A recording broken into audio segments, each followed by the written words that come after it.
Next 1-2 মাসের মধ্যে বাংলাদেশের 50% ফ্যাক্টরি শাটডাউন হয়ে যাবে।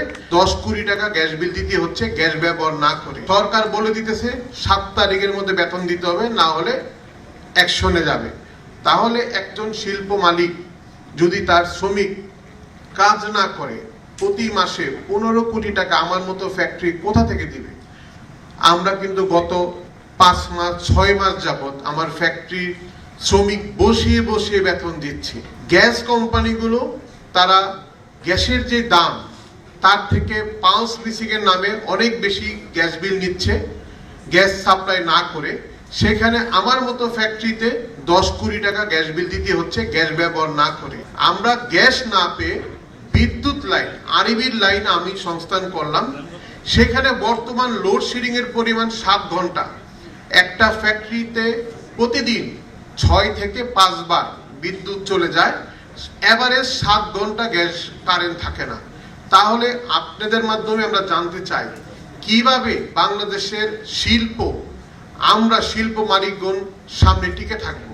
আপনার কাছে যদি টাকা থাকে হয়তো আপনার জায়গা বিক্রি করে ভবিষ্যতে ব্যবসায়ী হতে পারবেন, কিন্তু আজকে যে শিল্প মালিকগণ মারা যাবে, বাংলাদেশের শিল্প মালিক উদ্যোক্তা কিন্তু আর হবে না, এটা হারিয়ে যাবে।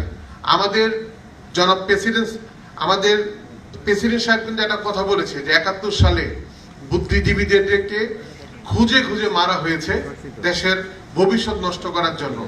আর আজকে আমাদের যারা শিল্প উদ্যোক্তারা গত 20 বছরে বিভিন্ন চড়াই উতরাই পার করে আজকে বাংলাদেশের শ্রমিকদের বাংলাদেশের জিডিপিতে কন্ট্রিবিউশন রাখতেছে, তাদেরকে আজকে মারার জন্য এই গ্যাসের সাপ্লাই বিদ্যুতের সাপ্লাই বন্ধ করে আমাদের বিপদের দিকে দেয়া হচ্ছে।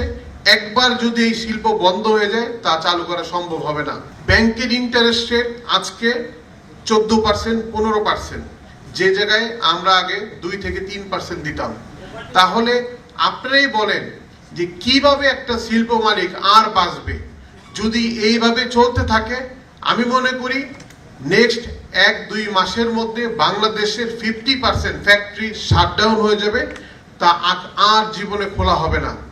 বিভিন্ন ধরনের আমার পার্শ্ববর্তী দেশ বিভিন্নভাবে পলিসি নিয়েছে আমাদের ব্যবসায় টিকে যাতে না থাকতে পারি। আমরা সেখান থেকে কিন্তু পরিশ্রম করে উত্তরানোর চেষ্টা করতেছি। সেই মুহূর্তে তাদের শেষ পলিসি হিসাবে আমাদের গ্যাস বর্তমানে 0 সাপ্লাই দেওয়া হচ্ছে। 50% ফ্যাক্টরি বাংলাদেশে টেক্সটাইল বন্ধ। আজকে 1 লক্ষ কোটি টাকার সমপরিমাণ ফ্যাক্টরি আজকে বন্ধ, আর 50% হয়তো বা চলে। তাহলে আপনারা বলেন যে ভবিষ্যতে এই শ্রমিকরা যদি তাদের কর্মসংস্থান হারিয়ে রাস্তায় নামে, আপনারা দেখেছেন আজকে একটা আন্দোলনের যুগ, আমরা যেখানে যাই সেখানে 2000, 3000, 4000 লোক আন্দোলন করতেছে। যদি এই শ্রমিকরা তাদের বেতনের দাবিতে যদি শিল্প মালিকরা রাস্তায় নামে, তাদের হাহাকার কে দেখবে? তাই সরকারকে অবশ্যই শিল্পে গ্যাস নিশ্চয় করতে হবে, বিদ্যুৎ নিশ্চিত করতে হবে। যদি এই 2টা সেক্টর আপনি না দেন, বিদ্যুৎ এবং গ্যাস, তাহলে এই দেশ কিন্তু আর সামনের দিকে আর 2 মাসও আমরা চলতে পারবো না। আমরা অন্যদিকে ব্যাংকের নতুন নতুন আইন আসতেছে। 1 মাস যদি আপনি ব্যাংকের টাকা দিতে ব্যর্থ হন, আপনি ক্লাসিফিকেশন হয়ে যাবেন, মানে আপনি আর কোনো লেনদেন করতে পারবেন না। তাহলে দেখেন এই শিল্পটাকে ধ্বংস করার জন্য কত ধরনের মাস্টার প্ল্যান করা হচ্ছে। গ্যাস বন্ধ করা, দাম বাড়ানো হলো, বিদ্যুতের দাম বাড়ানো হলো,